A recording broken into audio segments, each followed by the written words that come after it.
chat going. Oh, Facebook takes forever. Okay, there we go. Facebook? Yeah. Oh my God, I didn't know it was still around. Just barely. I mean, I think it's around because you can go to thefacebook.com. I think that's what it's called. But I've actually haven't logged into mine in a really long time. If you had a MySpace, you can still go check out your profile, right? That's terrifying. Yeah, it's still there. You How? could get your pictures from it. Just go there. Yeah, just go to myspace.com. Cringe. There's a little thing there for you to go relog in, and you Oh, can see there's your no old way I'd be able profile. to remember my login info. Well, if you just put in like an email that you had in the past or something, you'll get to it. I got problems over here. I got major problems with my login. I can never log into anything. You guys have that problem too? I'm always all screwed up. I mean, I try to use. People are like, just use the same thing, but like sometimes it won't allow you. It's like, I don't know. It tells you it's too stupid of a code to use. I do not easy of a I password. do not Yeah. appreciate that part of like today's login credentials and stuff. Yeah. There's like, no, it needs to be more. You need a stronger password. I'm You need like, to be more creative, you piece of shit. It's dude, like, come on, man. Like Unless you want to get hacked, then yeah, it's a great idea though. I don't think people are trying to hack into my like Pinterest account or something. Dude, my PayPal's been hacked into like 3 times. Damn. And I have like complex passwords. People are out here on That's Starbucks weird. Wi-Fi phishing into certain things and like key logging people. Yeah. So like, yo, I guess that's a major thing too. Like at Starbucks, at airports. Like at airports, they're like, don't even bother. Don't even bother getting on the Wi-Fi at an airport. They're like, you're That's gonna get hacked. crazy. mm-hmm. I don't know. I mean, I feel pretty safe these days. Like anytime any of my cards get used for something, I get notified right away. Yeah, same here. I feel pretty safe. But yeah, Stephanie has the worst password problem too, because she'll set the password, redo the password, put it in, it still doesn't come out right. Tell me the password, I'll do it, and it's fine. Yeah, I got. It's really annoying I'm for like, her. yeah, I'm like that. I got issues like that, and then everyone here knows my passwords for stuff because everyone's like on the same thing, and so I have to ask other people. I'm like, what's my password? They're like, how do you not know your own passwords? I'm like, I don't know. It's changed so many times, and I got so many different. I got 3 phones that I overflood. I just bought the new iPhone. You did? I just pre-ordered it. The one that's got Nice. 3 cameras on it or whatever. Because this phone, like I just got this phone, but this phone's overloaded because I asked them not to put stuff on there from previous phones, and they always do anyway. So this time I'm going to make sure that they don't do that because they do it every time, and then my phone's overloaded with Always. 40,000 videos or whatever the Dang. hell's on there. Yeah. I had some Perfect Keto coffee this morning. You guys been messing around with that at all? So I've only added it to like the instant Added it to coffee. coffee. Add it into coffee Oh, just to you a crackhead. yeah, just to get a little something out of it, and it was good. I was trying to explain it to one of the other employees here, like still black coffee, but it's just gonna give you a little like oomph to it. Mm-hmm. So, An ump was a good way to describe it. Yeah, yeah. add some MCT powder in it. I don't know if it has anything else. I mean, I know it has coffee in it. And I think it has about 60 milligrams of caffeine, which is great because that's totally reasonable. That's something you can have, probably even throughout the day, and it wouldn't have a negative impact on you. But I've been doing some of the same things, mixing it in with other coffee. Yeah, and Stephanie's been taking my nootropic because she really likes it a lot now too. She's stealing your stuff? Yeah, she stole it right out from under me. my God. She takes it, and next thing you know, like all kinds of stuff is all kinds of tasks that she's working on. Like she has her little side business too. So it's been a real positive effect or impact on our household just using that one product. That's Good. awesome. That keto collagen protein, though, the salted caramel one, it's so good. Yeah. You can't get enough of it. Like, every time I go 2 scoops of that, I don't go 1 scoop. It's too good, and it's great with milk. I love that. And then They have their electrolyte product is great because it's just in a pill form. It's not like, maybe people don't want to add salt to their water. Maybe that sounds gross. And maybe people don't want to add tons and tons of salt to their food. So it's a great way to get it. They have it in pill form. They also have krill oil, which I personally haven't messed around with just yet, but I'm excited to start to try it out. I've obviously utilized fish oil over the years and noticed a small impact from that in the past, but something I'm excited to dive back into and give another try. yeah, and I think yesterday, I was just telling you guys I was out on the lake like all day long. So when you're out in the water, you don't really think about drinking water. But I did take a bunch of the electrolytes before I went out there, and I didn't feel dehydrated at all. I don't know, it just felt really good. So Yeah. I don't know what's exactly in that. I Mm-hmm. don't know what it is that helps you with the hydration, but it sure as heck helped me. If you guys want to get in on any of this, you can head over to perfectketo.com/powerproject. Enter promo code PowerProject at checkout, and that'll get you 15% off all Perfect Keto products. And don't forget about the new Keto Answers book by the founder or CEO, Gus. What's his name? Anthony Gustin. Anthony Gustin. Yeah. Yeah, That- I just got the book and Cool. I thumbed through it a little bit and it looked really cool because it was broken up into like 4 different parts, which I thought was smart because a lot of this stuff can get super confusing. But it looks like they did a good job. Anthony did a good job of breaking it all down for you and something in an easy way to understand, which is like keto diet is, in my opinion, it's fairly simple. It's like, hey, just throw away the bun, don't eat carbs. Yeah. And that one can be But found. it can be more complicated than that. This book gives you all the details you need. Yeah, to get right to that book, it's just perfectketo.com/keto answers book. There you go. Awesome. Bam. How about that Piedmontese? You get your refrigerator situation figured out yet? Yes. Oh my gosh, man. Like not living without a fridge is more complex than I thought it'd be. But now it's all good. So I got all my meat in there. And yeah, I'm eating normally now. Refrigeration is actually part of the reason why America's so fat. Because we didn't used to have refrigerators, and you used to have to go to the store to get your food, or you used to have to get like blocks of ice delivered, and it was just more complicated. It was more complex. The food wasn't as convenient, and so therefore, like what were you going to cook up? You were going to cook up like pastas and meats and things like that, but these were things that you had to go to the store for. They might only stay cold for like a small period of time. Yeah, or you had to go to war to get salt, right? Yeah. Yeah. Salt used to be exchanged like even for money and stuff. That's Yeah. insane. But you can't ever undervalue the value of meat and having some good meat. And I love the Piedmontese stuff myself. I've been chewing down, some Piedmontese almost every day. Mhm.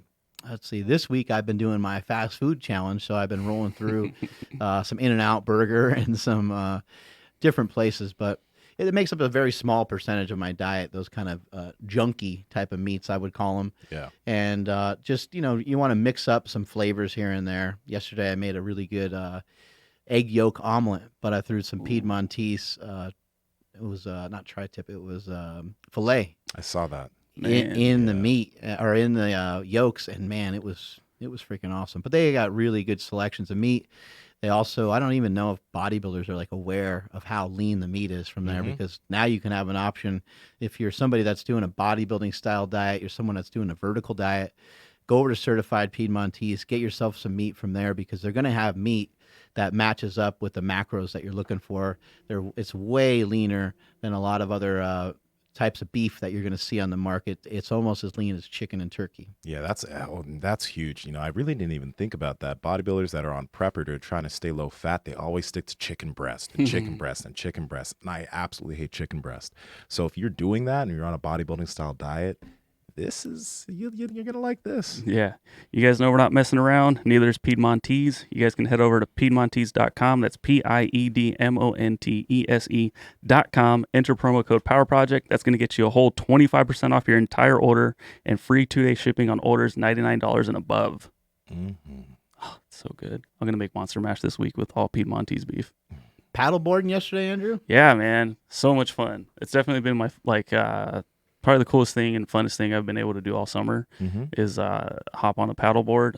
So last summer, I rented a paddleboard because I'm like, these things are pretty expensive. Like, if I'm going to get one, I better make sure that I like it. Because if I buy one, they're a couple, the cheap, what I got was one of the more affordable ones, but they range up to like $1,000. Ooh. And I'm like, dude, if I spend that much and I hate it, like, this is going to suck. Yeah. So I rented one for a day last year, and I fell so many times. Like, I sucked at it. I still suck at it, but it was tons of fun. So, over season ended, we ended up buying one, and then we found another one at Costco on sale. So we bought another one. So we had 2 of them out there. So it was me and my 2 girls, man. We were just out there on the lake, just paddling our faces off, and it was so much fun. You have 2 girls? Yeah, my fiance and our daughter. Oh, okay. I was like, whoa. I didn't know that. But, you had that kind of Kyle Kingsbury thing going on. Yeah, I there. know, right? What was going on? No, dude, it's so much fun because it's hard, and I'll I want to say it's like a cheap way to get exercise, and I don't mean cheap as in cost, or I don't mean cheap as in like, oh, that's like phony or anything. It's like an easy way to like trick people into working out. Yeah. Because you're balancing the whole time. Your core is engaged. And the second you let go, you're gonna fall on your ass. And then of course, paddling, so you're getting a good arm movement, and you're getting sun. Yeah. Like It's an activity. Yeah, dude, it's so much fun. And the fact that we had two of them, so as a family, we went out there. It was so cool. Like I hate that like summer's kind of coming down to an end because it's so much fun. I have to do that next summer. But which lake did you go to? Is this in Sacramento, or did you go somewhere else? We honestly, dude, lake is being really, really generous. It basically is like a ditch that they dug it a little bit bigger to make a lake. It was called Lake Minden. Okay. For sure will not be going back there, but my family was camping, and they're like, yeah, there's a cool lake, like there's no boats, so you can take your paddleboard out there, you don't have to worry about anyone hitting you. And I'm like, okay, dope. And we got out there, I'm like, I don't know how clean this, it just smelled like artificial like lake. It wasn't like there was no animals around.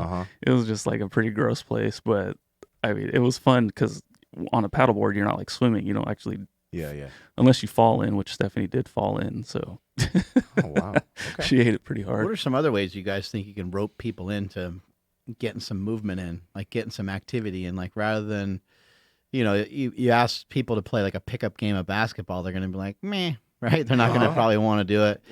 You say, hey, let's all get together and let's all go lift at this 24-hour fitness or something, and probably not gonna be down for that. So what do you think? You guys have some other ways of tricking people into exercising? Man, like people in my life, even sometimes when I ask some people to take a walk, sometimes that's even a little bit, I don't know if I want to go take a walk. So like, that's a really good question. I think maybe a hike. I was going to say a hike. Yeah, it might sound more interesting than like a walk. Like it's kind of like a trick. Like let's go for a walk sounds very aimless. Where are we going? Yeah, like that's what I always get asked. Where are you going? Like I try to get my nephews and nieces and stuff to walk with me, and that's always the thing. Like they want to end up somewhere. Like first of all, they want to buy like a toy or ice cream or something. They want a reward at the end. And sometimes I'll say we'll walk to Starbucks, which is actually a pretty good walk from my house. And so if they'll walk to Starbucks with me, then I will, give them a reward, kind of at the end of it, because especially for a young kid, it's kind of a long thing. But I think a hike is a good way to kind of, lure them in without them kind of realizing like we're really just going on a long ass walk. Yeah. And especially how you word it too. Like if you say we're going to, go hit this summit and blah, blah, blah. There's like, whoa, like how difficult is this hike? Yeah. But you're just like, oh, we're just going to, trek up this hill or something. I've also heard people like, hey, we're going to go to the mall. Not necessarily go, not going to spend a lot of money, but they're going to walk and window shop in all these stores. It's kind of, I mean, that's one way to do it because you're air conditioned, you're really, really low hanging fruit there. And plus they're already doing it. It's just easy. Yeah, it's a fairly like mild and low level of activity, but at least it's something. It gets you moving.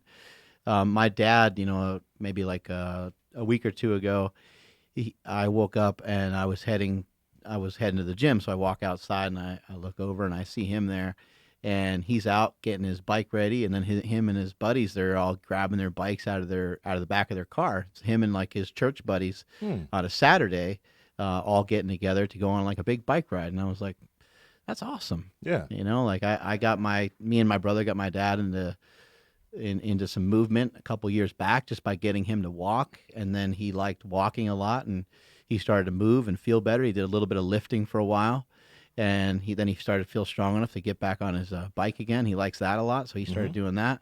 Then he encouraged a bunch of people at church to hop on a bike with him. So it's like, man, I love seeing that. That's awesome. And I just thought like, when I saw that, I was like, man, like what are some ways you can kind of get a group together, like, go do something. And maybe even like a hike, is if you say, oh, so-and-so's coming, it's like that adds to it. Like Uncle so-and-so is coming and Aunt so-and-so is going to be doing it too. And it's like, now it starts to sound like, well, now you shouldn't miss it. You should be part of it because it's like a family thing.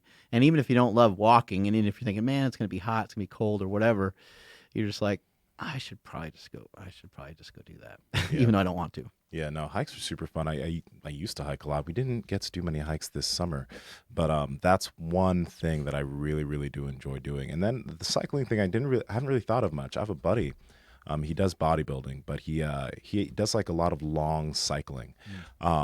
And he gets he gets a big group down in Folsom, and they do like 100-mile bike rides or whatever. But that's one thing that I think a lot of people would get into and would actually enjoy, because it's fast. It's not. Some people find Kind of fun. It's fun. It really is. You know, some people find walking a little bit too slow and monotonous. So maybe grabbing a group of people like your dad did, and cycling somewhere, it's actually that'd be really freaking enjoyable. Yeah, and like I don't know what they did or whatever, but like I can just picture my dad just being the way he is. They probably went somewhere and got like donuts or bagels. They probably kind of demolished the whole purpose of what they were doing. But regardless, I mean, you get outside, you get activity. I'm sure you enjoy some good laughs together. You have a fun time, and it gives you something to do. And like hopefully, people enjoy something like that enough. They say, hey, let's do it again next week. And maybe it doesn't last forever, but maybe it's something that you do for a little while. I think even camping, camping is like an activity that you can get other people to jump in on. I'm not much of a camper. I'm not gonna, necessarily like be like hanging out in the woods and living off the land anytime soon. But at the same time, like I'll do stuff for my family. Like if it's family oriented, if it's stuff my kids want to do, I'll bite the bullet and just be like, yep, I'm all about it. I'll just go do it. I'll stop being a grumpy little bitch. There's modern camping, like most camping is like you'll have glamping, right? Glamping, yeah. And then you'll have like a building right there that if you guys want to go like cook or whatever, it's all right there. So it's fairly safe. Yeah, that's essentially what we were doing yesterday. Yeah. I mean, so my parents and my sister have these gigantic trailers. Oh. And so, I mean, compared to what we did growing up, like, oh man, like I'm going to have to hold my poop for like 4 days because I don't want to go take a dump in the porta potty because that thing stinks. Yeah. And even those these days have gotten like a lot better. Like they like actually flush. But yeah, I mean, you have a trailer, so it's like if you do get too hot, like, hey, I'm gonna go sit down inside for like 5 minutes and cool off. But it's I don't know. I think anybody can easily go camping the way we've been doing it this year. It's so easy. Like, and then of course, like the food. My mom grills up like some asada or something. You're just like, damn, this is camping. Like shit. Like it's really good. Yeah. Were you guys just out there for the day, or so they're still out there. They've been out there since Friday, and so we just went and kind of hung out for the day. Like went early, and it was super close. It's only like 45 minutes away. Yeah. So we just went up for the day and came back during the night. Just so that way it was just like a quick turnaround. Don't have to worry about packing too much, and just got to do what we wanted to do, which is just jump on the water and paddle our faces off. Yeah. I think one thing that's really, I guess, difficult, because I notice it a lot even with people in my life, is just getting them to get outside and get some sun. As we've been realizing how important it is to actually get yourself outside and get sunlight. I've been doing that. I've been making it a focus to do that for myself a lot more. But like, I think it's something I read something like, we spend, or most people in the United States spend about 88% of their time indoors, and the other maybe 4 or 5% in a car. And then the rest of it's outside. So like if you're getting any sun, it's usually through windows or something like that. You're not really getting much direct sunlight. It is, you know what I mean? And like, as I've been getting more, I've felt really, really freaking good this year, not like I've been feeling bad or whatever, but like I feel really good. So it's just like, how can we get people to just like find the importance of getting sunlight? Because the effect on sunlight on sleep, let's not go into that, but it's important. Yeah. You'll never regret a 10-minute walk. You'll never be like, oh man, I shouldn't have gone. I mean, unless you got hit by a bus or something, right? Yeah. But like for the most part, a 10-minute walk is going to feel maybe a little bit, not like a cup of coffee, but maybe like a cup of tea. It's going to give you a little surge of energy. And you know what? Look, if it doesn't, then you're sleep deprived. You know that if you hit up that walk and you were supposed to get energized by it, you're supposed to get a little feedback from the sun, then you can probably say, oh, well, yeah, last night's sleep was shitty, or 2 days ago the sleep was shitty, and you can make sense of it all.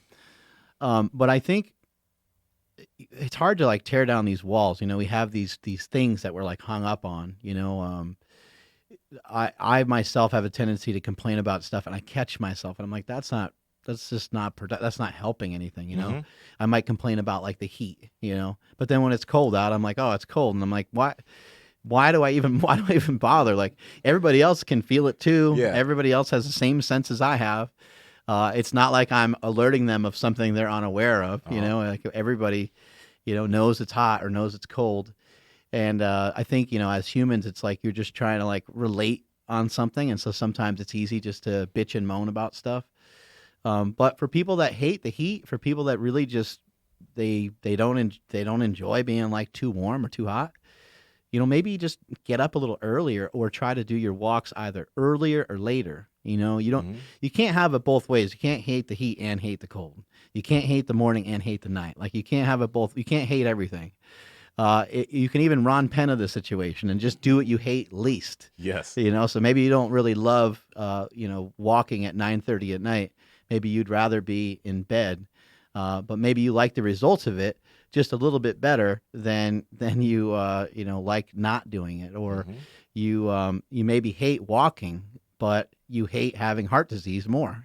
You hate having diabetes more, so you walk and so you move, and you know, just try to what is a way that you can repeat stuff on a daily basis. You know, how can I follow this diet? You know, if you really like if you really love fruit and you always liked fruit, then how easy is it going to be for you to follow a diet that's really, really super low in carbohydrates? You're probably just it's probably gonna be too hard. It's worth a try. But it's probably going to be too hard. You probably need to make it a little simpler so that it can be repeatable, so that you can have what we talk about all the time. We talk about control a lot. And then if you have some control over each and every day, some control over your disciplines, you'll end up getting a little momentum, and you'll end up with something called consistency, which if we can maintain some sort of consistency, now we can start to see some results from that consistency and see if those are results that we want to get. Yeah. You know, and I'm just thinking about this actually. To play devil's advocate there a little bit, like, because John Berardi was talking about the same thing, where he was like, you know, you want to set something up where it's not, when you're talking about it with whoever you're working with, it's not like something you know you'll be able to do with a 2 out of 10. But then there are those people, right, who like maybe they're eating a lot of carbs right now, and maybe they give keto a try. It ends up just clicking for them, and they love the diet. And if they just did like little incremental things, right, they would have never gotten there. So that's one thing to think about. Maybe going the absolute opposite direction of what you think works might actually be the best thing for you. You might actually stick to really well. But That's a great point. Like if you really have a hard time controlling your eating, maybe fasting is a great option. You know, it's helped me a lot. I know that. that's exactly what happened with me too. I used to eat a lot, and I thought that fasting was super stupid. And I said, mentioned to John on the podcast, I said, you know, some methods that I developed that helped me. I talked about, you know, eating before shopping, and sometimes eating before going to dinner, so that way I'm not frustrated at dinner, or I don't buy stuff that I don't really need when I'm shopping. And then I also talked about how fasting could help me too, and he was like, isn't that really interesting? On one hand, you're talking about how eating helps you, and on another hand, you're talking about how not eating helped you as well. So you can develop these strategies through different things. That's why it's important to try different things, give it a shot, and you can be like, man, that sucked. That totally didn't work for me. That's okay. Like, as long as you felt you really gave it a real try, you know, and when we talk about trying on here and we talk about diet, we're normally talking about you're trying it for a few weeks, you know, hopefully about a month. You got to really, you know, give something an opportunity to work. And it's the same thing with supplements. You got to give it about 4 or 5 weeks to really be able to really notice anything. Yeah, I like you know, back to Ron Penna's approach. It would be like okay, like I hate being hungry, so fasting doesn't work. But like, do you hate being unhealthy and feeling gross more? Like, which one Right. do you hate more? Okay, you probably hate feeling and being unhealthy. So let's just try this, you know, fasting thing for a little bit. And I love that because, you know, Ron Penna's like, yeah, I hate training, but I hate being out of shape. So I'm going to just deal with this one. It's gonna train instead. Yeah, it's just, I think it's a cool way to look at it. Yeah. I've been hitting up my 10-minute walks before training lately, just to get an extra one in. And I'm like, why not? The weather's super nice right now. This is a perfect time of year out here in Sacramento, especially in the morning time. It's nice and cool. It's kind of a cool breeze out, and the weather's just amazing. So I was on this 10-minute walk with Jessica Smith, and her dad has lost 130 pounds. He's been kicking ass. He's been doing so good with it. And she was mentioning how he routinely goes back to a keto diet and how he utilized a bunch of different diets to lose weight. And she mentioned, oh, yeah, he's been a little off it lately, but he's getting back to it. I said, every time I see your dad, he unloads everything on me. He tells me everything that he's been up to. He tells me he's been cycling a lot. He hops on his bike a lot. And he just lets it all go. He'll be like, man, last weekend I totally messed up. I ate here, I ate there. I paid the price for it on the toilet. Like he tells me too much detail, right? He tells me everything, lets it all go. But the cool thing is that he's paying attention. Mm-hmm. He's just, and John Berardi talked about that, how important that is just to pay attention. So he'll talk about all these mess ups and how he's screwed up all these times, but then he's talking about, you know what, I'm back on it now. I'm doing better now. And, I started working out again this week. And so he might mess up here and there. He might get off track. He might go on vacation. He might do A, B, and C. But look, the guy lost 130 pounds. And he still continues to make progress, and he still continues to be thoughtful about it. And I would love to see more people get to that point. Yeah, it's the big thing is like he's done is he's just very aware. That's like John was saying. For a long time, I wasn't even aware about how fast I ate my food, and that's actually that was a big factor. 20 minutes, he said. Yeah. Right. Yeah, that was one of the big factors in like what I call my voracious appetite. I could eat a lot of stuff really, really quickly. Right? I've seen it. You've seen it, I've seen right? it, yeah. So like that's one of the things. Like that Furious Pete clip. Insert it here.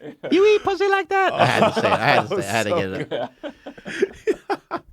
Yeah, that should become a meme. Check that out on YouTube. It's amazing. Yeah, it is. It is. But like, yeah, something as simple as just paying attention to how fast you eat. I was just talking to my girlfriend the other day about it because she's like, ever since I got with you, I've been eating so much more food, right? And she's eating less now. But I was like, well, you started eating really fast. She's like, it's because you eat fast. I told her something when we were first dating. Yeah, when we went to our first breakfast together, right? We got this meal at I forgot, it was a cafe downtown, and she didn't finish her plate. I'm like, are you really not finishing that? She's like, I'm kind of full. I'm like, are you an adult?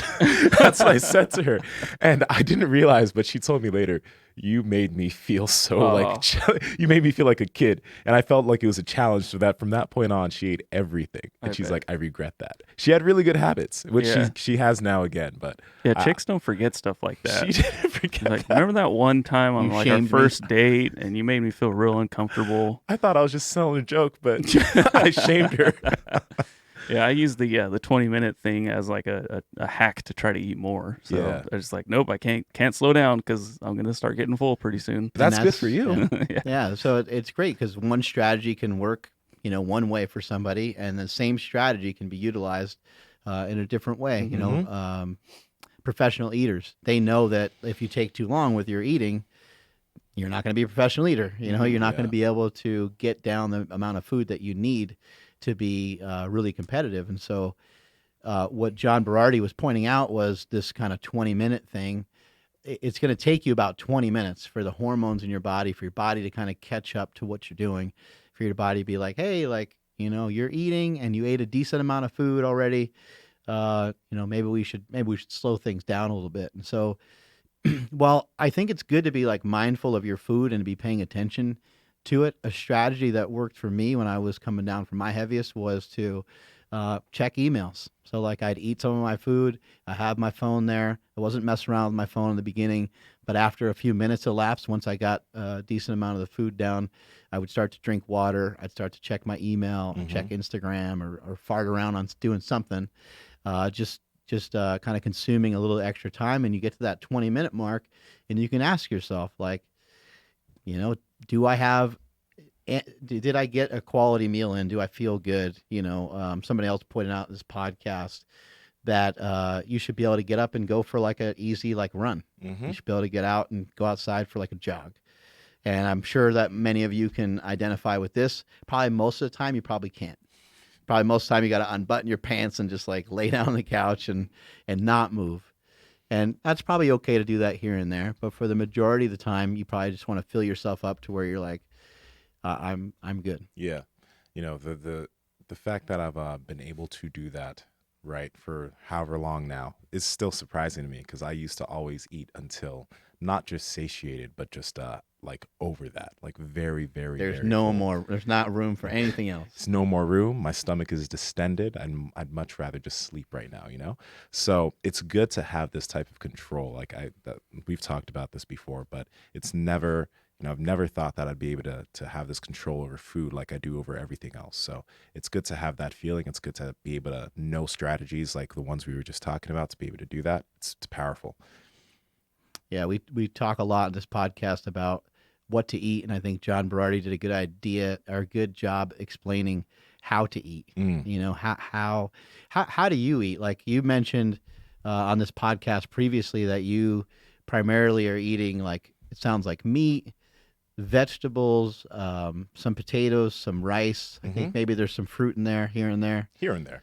Um, Not eating a tremendous amount of carbohydrates and things like that. Sounds like your lifestyle permits you, or not permits you, but just the way that you have everything worked out right now, you fast a few times a week. Yeah. And you're eating kind of mainly sounds like you're mainly eating when you get home after doing work here and after doing jiu-jitsu and stuff.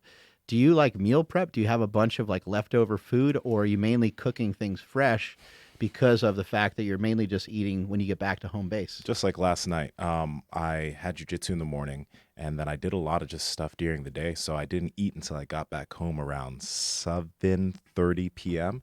So last night I had some rice, some ground beef, and Piedmontese ground beef and carrots. So that was my first meal.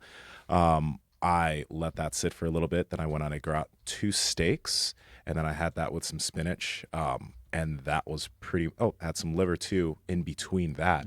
And that was everything. But I cook all my stuff on the day of because I usually it's usually 1 or 2 big meals. Yesterday was 1 big meal because with everything I was doing during the day, I was like, I just want to eat 1 big thing later. And yeah, that's all the stuff I ate. But the thing is, that was a lot of food, and it just went down really easily. Like a lot of people struggle with eating in a smaller window. And if you do, you should open up the window. But for me, that's just how things work.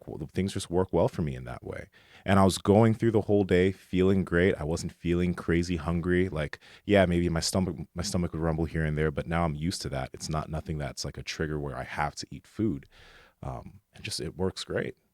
If you're trying some of the stuff that we're mentioning on this show and you keep like screwing up and you're like, man, I can't follow it. Don't say that you can't do it. Just realize it might take you some time to be able to do it.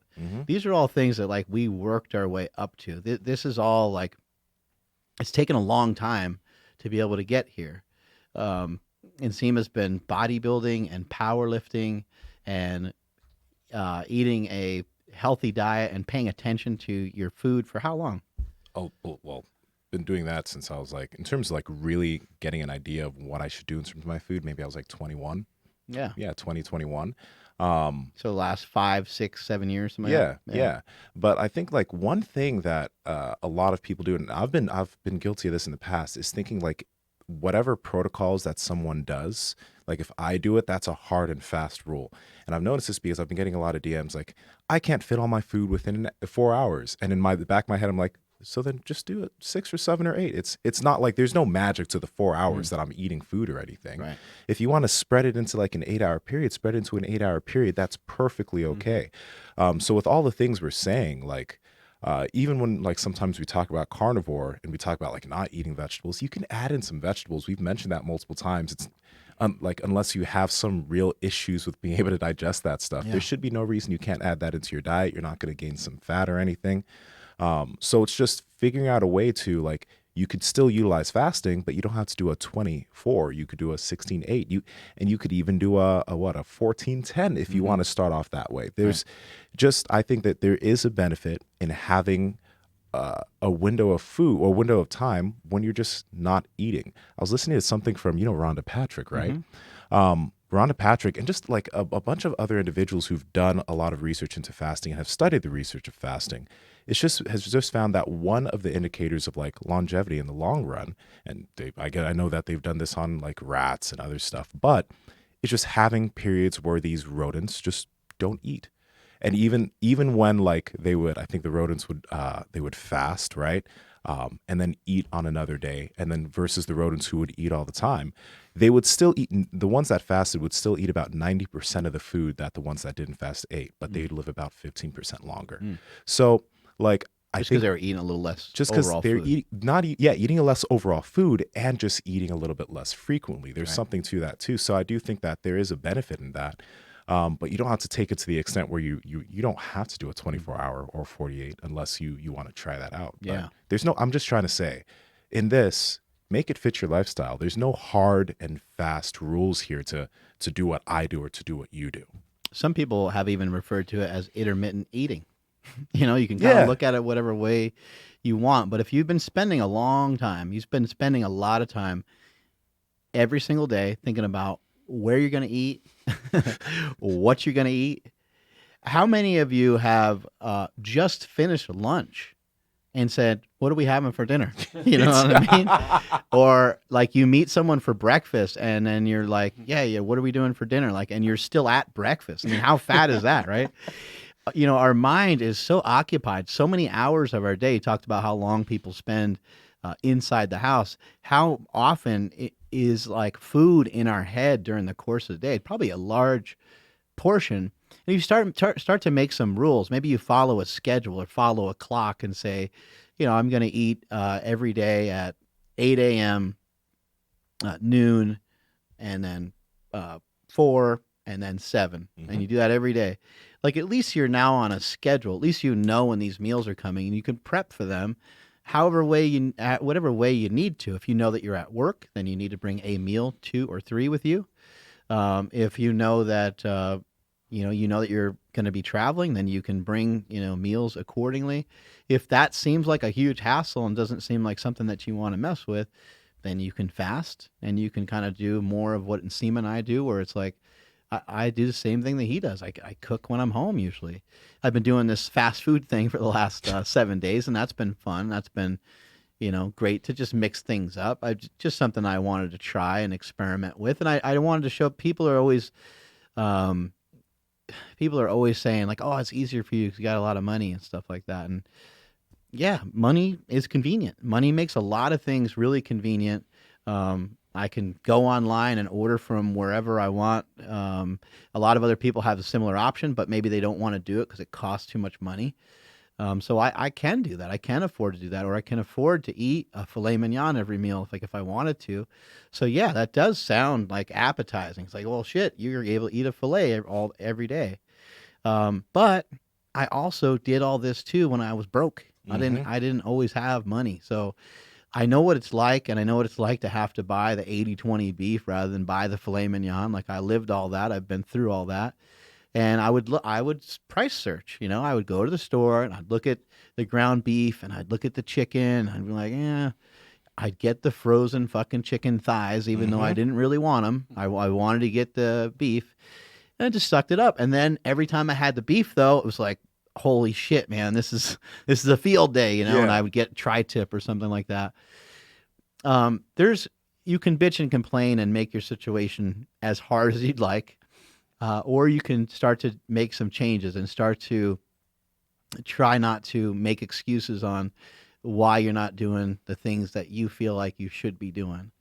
And the easiest way to do that is to find stuff that's going to be simple. Like, it's not going to really feel easy because it's going to be a change.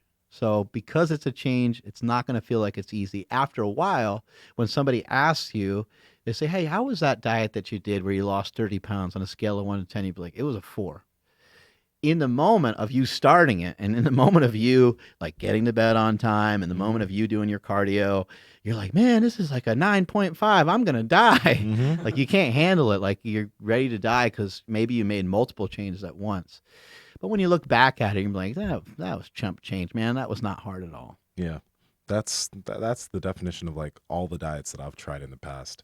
Like, even when I first picked up fasting, I think a lot of people, when they first started, they're like, how do these people not eat? It took me like, I guess 2 weeks to kind of get kind of used to that. And then I wasn't doing all those 20-hour fasts until way later. I'd stop eating. I mean, I'd start eating around maybe 2 p.m., 3 p.m. every single day for a while, just because it takes a little bit of time to get used to. So I think you need to just kind of like lean into that resistance and embrace that discomfort for that little bit of time, but don't try to. I'm not one of those people that does too well going too deep too fast. Like if I did try one of those 20-hour fasts, I would have thought that fasting was stupid too. Yeah. Like that, it wouldn't have worked. Yeah, for me. when we first met, if I would have said, "Hey, man, you got to try this," you'd be like, "This is so dumb. What am I Yeah. doing? I'm losing all my gains." Exactly. And that was one of those big fears too, that it would impede. Performance is one of the big things for me, and doing something that would directly impede on my performance in the gym or on the mats is something I would have wanted to do. So that's why, like, when we do this stuff, like Mark, you train fasted a lot too, right? Mm-hmm. You feeling pretty strong also, or do you feel like you're losing strength in the gym when you train fasted, or? I feel awesome when I train fasted. I would say that a small meal, because I've experimented with a bunch of different things. Mm-hmm. A small meal, like having some, like Cole Robinson has mentioned before, like some oranges, just like a little bit of sugar, a little bit of carbohydrates, and a small amount of like protein before a workout, maybe with some like salt. Mm-hmm. I've noticed that, and that could be placebo effect. I've noticed that I felt a little bit better doing that. Yeah. But fasted, I feel fine. Like I don't feel exponentially weaker. Mm-hmm. I just felt a little more zip, a little bit more pop when I had that small meal. Do you guys feel, if you experienced this, I should say, whenever I train fasted, if we go for like deadlifts or something where I'm really bracing myself, I get super lightheaded and things go dark. And I'm just like, oh shit, I gotta take a knee. Yeah. So what I would say with that, like I've experienced all that stuff because I went like, pretty hardcore on like keto stuff. And I would imagine you've done that even just like full belly, whatever. Yeah. This, like, I can specifically narrow it down to when I'm fasting. Yeah. Something people should know, and this is not ever talked about. So training with your stomach really, really full and bracing is actually very dangerous. And this is how hernias can occur. So people need to like pay attention to, like, if you're going to jam yourself with a lot of food and you still want to train doing biceps, triceps, some overhead presses and things like where you're really not going to be like really pushing the envelope, coming in and deadlifting and squatting is probably not a great idea. I have a lot of friends that have had hernias over the years, and that is an excellent way to get yourself a hernia. On the flip side of that, like training fasted, like if you feel that way, then I would I would find a way to avoid it, honestly. Mm-hmm. And then maybe you go back and you try it again, maybe with some different scenarios. Maybe you try it where, your last meal at night is a little bit of carbohydrate or something to see if it's still sitting in your system the next day and you're not feeling kind of, but usually, normally like that's like an electrolyte thing. It's not always like just a flat out food thing, but having like an orange or something before training or having some type of little bit of fruit might give you the electrolytes that you need, and it tastes delicious. It's like it's a nice transport system for potassium, and then you have a little bit of water and salt. Maybe throw down some of these perfect keto electrolytes in addition to maybe like a hard-boiled egg or two, and a couple chunks of fruit. Yeah, the last workout I started and I could feel that coming on, so I'm like, damn it. So I went and I just made like a intra workout. This is after like Tony Huge and Trevor had said like, oh, intra workouts do nothing. Yeah. But I ended up throwing some like dextrose in it just to get carbs in, and yeah, that helped me like not feel that way the rest of the workout. So that's when I started thinking like, okay, like this is like the final proof that I probably shouldn't be training this way, or at least getting something in my system before the workout, like before. Let me ask you this: do you know how much water you potentially had before you went into the gym and trained, and also like in terms of like electrolytes and stuff? Do you like? I couldn't tell you. Yeah, it would. I mean, it wouldn't be a lot. I just know I'm not drinking a gallon of water to end the day. And in the morning, the most I'm drinking is a total of like 20 ounces of water. Because like that, what you're talking about has happened to me. Yeah. But I've like every single time it has potentially happened, even when I wasn't fasted training, was because of dehydration, directly linked to it. And every time I have good training sessions, I'm always hydrated well. So like I've never had that happen to me when I've been, and when I like looked back on it and I've been hydrated. So I think that maybe it was the carbs, or maybe it was you drank some water. Yeah. And you were more aware of drinking water too. I think a lot of that has to do, especially with a lot of lifters too. We kind of neglect water sometimes. Mhm. You know, like some people don't carry around a jug of water with them wherever they go. Yeah, I think that's really important because, like, how easy would it be for me to now be like, oh, I got to eat carbs before I work out because of this Yeah. and that. And really, it's just, oh, shit, I just need to drink some salt water and I'll be fine. Yeah, man. So I think that's an easy trap It's that people where could fall into. They do. You can do it with carbs, and one way to do it without carbs. There's a couple ways of doing it without carbs. You can do some aminos, and the reason why I mention aminos is because most of the time those companies are smart enough to put salt and put potassium. There's sodium and potassium usually in those products. If there's not, find one that has that in there. Because that's going to help you a lot. And then maybe even try like a ketone. Try something that has some ketones in it. That might be something that helps you if you're trying to avoid the carbohydrates. But I agree 100% with Nsima. It's more likely that it's probably just hydration. Yeah. And we can talk all day about sodium and potassium, but if you don't have the water in your system, then it's going to be kind of tough. And I think that this time of year gets to be weird. As soon as it gets to be cold out, most of us kind of stop drinking water. Yeah. And you got to really pay attention because you're still going to sweat a lot. Like it's still kind of hot. Uh-huh. And I remember when I was playing football many years ago, I remember that most of the guys would cramp up around this time of year. As soon as it got a little colder, because we all stopped drinking as much water. So, make sure you're staying hydrated. Something I wanted to talk about a bunch here is because as we're mentioning all these different things, I wanted to talk a little bit about consistency.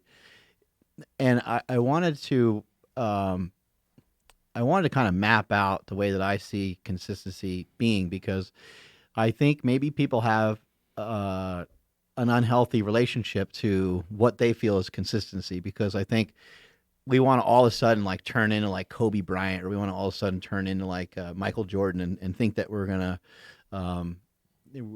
show the world like how dedicated and strict and strong we can be, and that's not gonna happen. That takes a really long time to turn into like a Jay Cutler or Stan Efferding or some of these people that we admire.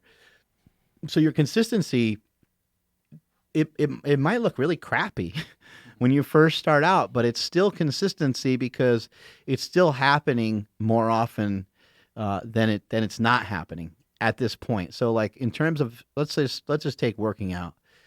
Let's say you show up to the gym on a Sunday morning because you don't work weekends. Mm-hmm. You get a workout in. Well, that's your first day, right? Now you're in the gym. Monday, Tuesday rolls around. You got your normal work schedule, and now you're thinking of all the excuses on why you're not going to be in the gym. You're like, I'll get it in on the weekend. I'll make sure I hit up Saturday, Sunday. Something happens on the weekend. Maybe you go to a party. Maybe you're a little hungover. Maybe you don't hit the gym on the weekend. Next weekend, you're like, you know what, dude? Like you said that you're going to go to the gym on the weekends. At least get your ass in there on the weekends. The next weekend comes around, you go Saturday, Sunday. Yeah. Monday, you go through Monday, you go through Tuesday, and you're kind of itching to get into the gym. It's Wednesday. You wake up a little earlier than normal. Boom, you hit the gym on Wednesday. You like that so much, you're like, I'm doing that again tomorrow. Alarm clock goes off Thursday morning. You're like, no way is that happening. Yeah. Shut that shit off. You sleep in. You do your normal work schedule. You tell yourself at work that you're going to go to the gym Thursday night. Mm-hmm. You don't go. Friday rolls around. You're like, nah, I'm going to go to a party Friday night. Or I'm going to hang out with my friends after work. I'm not going to bother with the gym. Saturday rolls around. You're back in the gym. Sunday rolls around. Maybe you miss. Monday comes around. Maybe you're like, you get it. Like, it's going to look sloppy. It's going to look ugly. You might diet for a day, but at least you did it for a day. You might diet for a meal or two. Like, start to think about, walk yourself through some of these scenarios. What's going to look reasonable for you? Could you eat a no carb meal? Yeah, you probably could, right? Have you ever eaten a piece of steak a la carte? You ever eaten it by itself, right? Yeah, you could do that. Could you do it twice in a day? Could you maybe challenge yourself and say, I wonder what that would look like if I just did that? I ate those 2 times a day. I ate a big old steak twice a day. Maybe you're able to do it for a day. Maybe you're not able to continue to do it the next day. And maybe it's just, it's okay. And it's okay. It's okay if it looks jacked up because it's going to take a long time. I never used to really even think about any of this stuff. I used to just like work out because I started when I was a kid. And I don't know, just depend on like when the high school gym was open. It would depend on if my brothers would take me. It would depend on how motivated I was to like hit some weights in my basement. I kind of had them all around me all the time. Kind of just became part of everything. But I never even thought about consistency. It was never something. I just did it. I just went and I worked out and I trained. I got some results from it, and then yeah, it would waver. Like my willpower, my strength would waver. Some days I wouldn't want to do it. And then when it came to nutrition, holy shit, that was really hard to try to figure out. Yeah. I'm like, oh, I want to try this low carb thing. And I tried it for like 2 weeks and I lost a bunch of weight. Then I went back to like just eating normal because I didn't know any better. Mm-hmm. And I gained all the weight back. And I was like, well, that diet didn't work. And I was like, well, wait a second. No, it totally worked. It worked when I was following the program. It just didn't work when I didn't follow the program. So Yeah. things will look ugly. Things will look weird. Things will look a little different. And your version of consistency might not look pretty, but you'll get there. Yeah, like I was talking to, there's a guy I'm working with, his name's Jacob, and recently, within the past few months, he's always the guy that's always wanted to go, and he could go all in on exercise. He loves the way he feels, but he picked up the habit of like, a little bit of competitive gaming because he actually really enjoys it, and that's fine, right? But some other things that he started doing were kind of getting in the way of his exercise. So the thing is, and he would talk to me, he's like, dude, every time I go to the gym, I love it. It's not like I hate it. I love once I start working out, I'm like, oh, I'm here. This feels great. But it's literally just him getting there. He just can't find it to get there. So I heard of this rule from a video from this YouTuber named Matt D'Avila. He's this guy who loves to do 30-day challenges. So he'll have a 30-day challenge where he drinks a certain amount of water every day. He just recently had a 30-day challenge where he tries tracking, whose food. But he has a habit for exercise where it's called the 2-day rule. And the only thing about this rule is he has a calendar and he just can't let more than 2 days go by without him going to go work out, whether it be doing some cardio or lifting. And that's worked great for him in terms of keeping his level of fitness up. So with Jake, that's what I started doing. Just like, don't let yourself go more than 2 days without training. So you can train on Monday. If you have to, you don't train Tuesday, Wednesday, but you got it back in the gym on Thursday. And him doing that and setting that up has been the thing that's allowed him to start getting more consistent again. He has a calendar up. He'll X the days that he doesn't train, and he just can't see 3 X's. If he sees 3 X's, he restarts. But he just sets up that rule and that streak, and that's been the thing that's been able to keep him consistent, even though he has that all-in type of mentality. Because for him, with that all-in mentality, because he'd always fail, he would just not do it. He's like, if I can't go all in, then I might as well not do it at all. Yeah. But now setting this up, he's like, yeah, I'm actually getting in there every single day, but I have this kind of, if I have to take 2 days, that doesn't mean I've failed. That just means I just got to get in the gym after that next day. He set up that rule for himself, and it's working great. What's awesome about that too, because early on, and I'm pretty sure everybody did this, but like Monday's what? National Chest Day. Of course. Yeah. Thank you. So, okay, shit, Monday, I missed it. Dang it. So, okay, I'm not going to get my chest in. Okay, Tuesday's going to be a leg day. And it's like, okay, I got my legs in. And then Wednesday, like full body, like, shit, I didn't make it. And then so like you miss all these days and you're like, you know what? All right, I'm just going to start on Monday because that's chest day. I'm going to start all over. It's a really dangerous spot to be because you're like, oh wait, I can't do chest on Friday because no, that's bicep day because I got to look good for the weekend.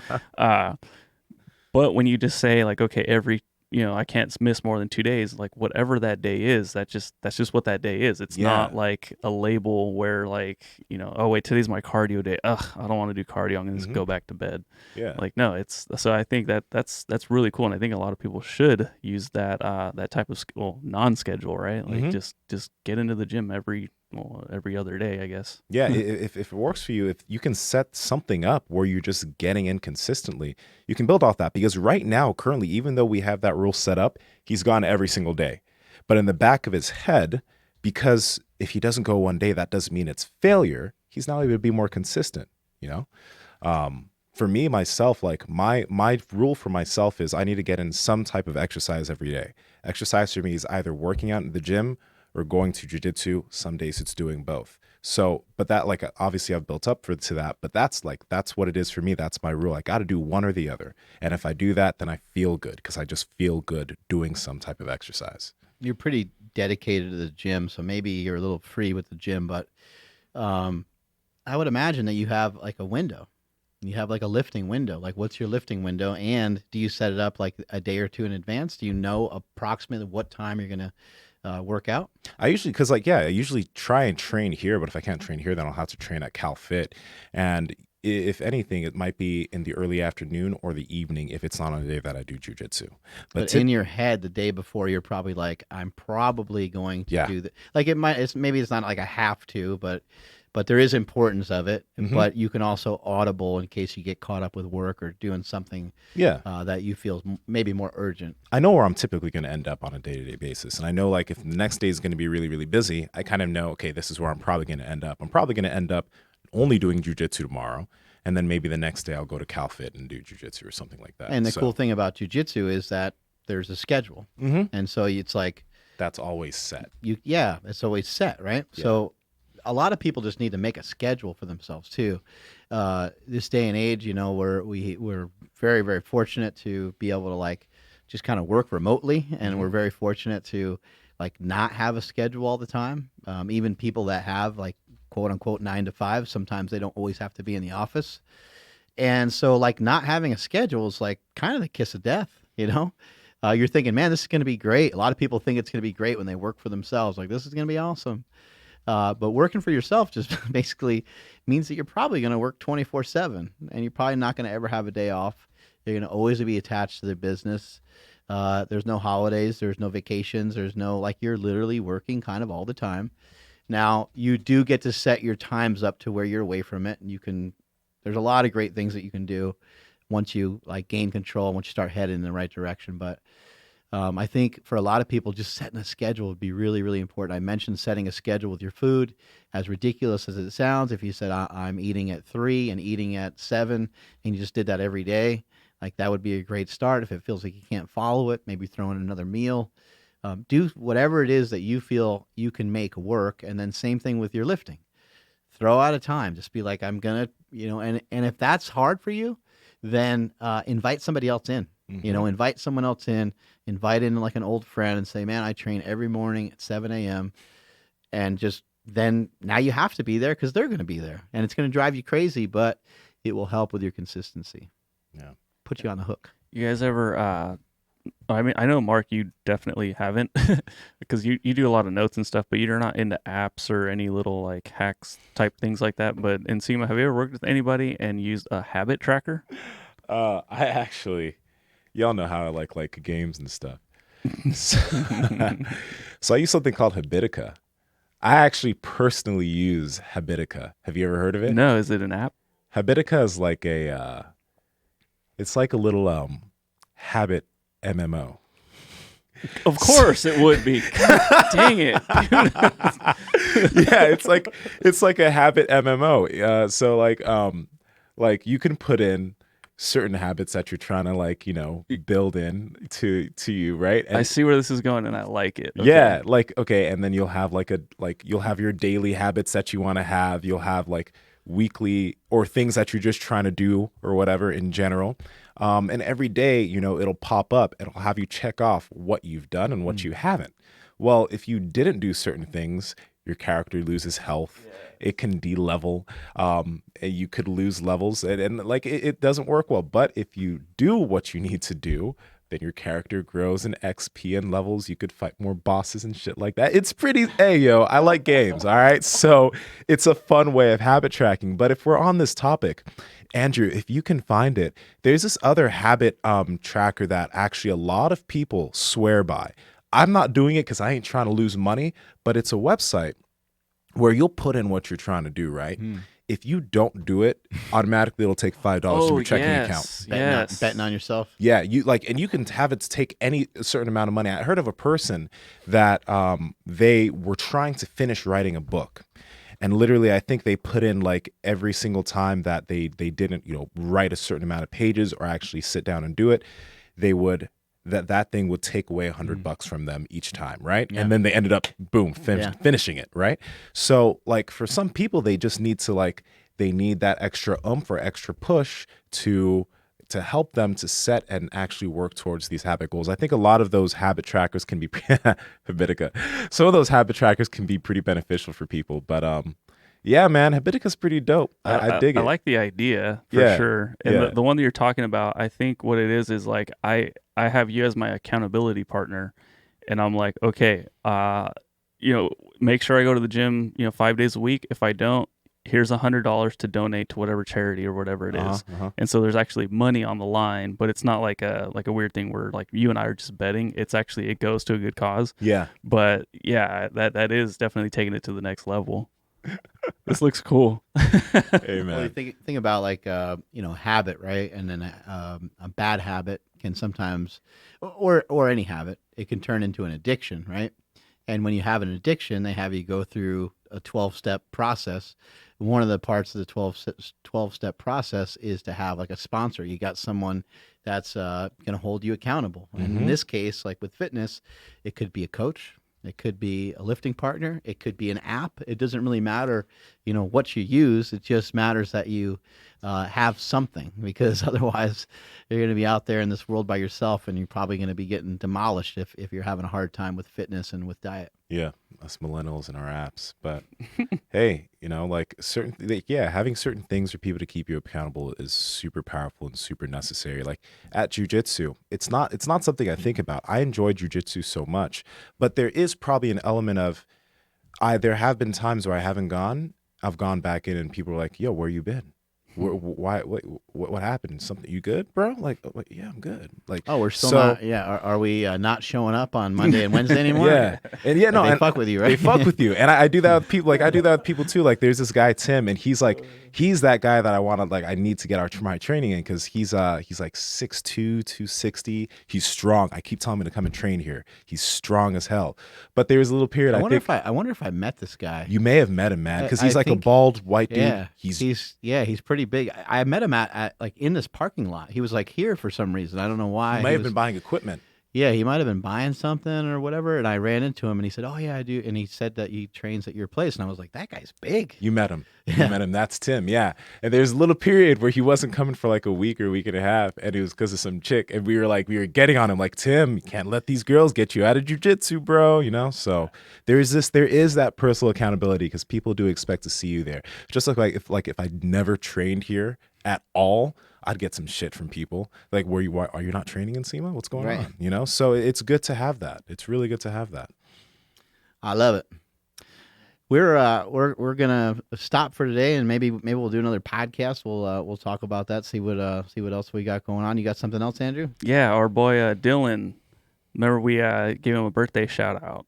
Oh, yeah. He checked in. He's saying what's up, and he's saying thank you for that awesome video you made. Oh, cool. Yeah. He's checking in on the podcast. Huh? Yeah, he's on the live stream right now. So Dylan's wife slid into my DM. Dylan, you gotta get a tighter leash on this lady. You know what I mean? No, she slid into the DM, and she was so sweet, and she was so relentless. She sent me messages every day of her asking me to say happy birthday to her husband. She's like, "You don't understand. He's such a huge fan. He's always listening to your stuff." And she just wouldn't give up on it. And I said, "Okay." I said, finally, once she sent like a second video, third video or whatever, I was like, "Just remind me." And then so that's why she started doing it every day. Like, just remind me as it gets closer, and I'll make sure I do it. So I just shot something in the gym for him saying happy birthday. So Yeah, that was pretty cool. So I was just like, man, I was like, this wife is like my wife. I'm like, I dig this. This is really cool. I was like, she's all in. She's trying to get her man like something cool that he'll really appreciate. So he just said, yeah, she can be pretty persistent. I was like, yeah, dude, we loved it. It was cool. That's awesome. Yeah, and then just everybody, just if you guys want to support us, support those that support us by checking out the sponsors. Everything is in the YouTube description and in the iTunes show notes and wherever the hell else you're listening to this podcast right now. strength is never weakness. Weakness never strength. Catch y'all later.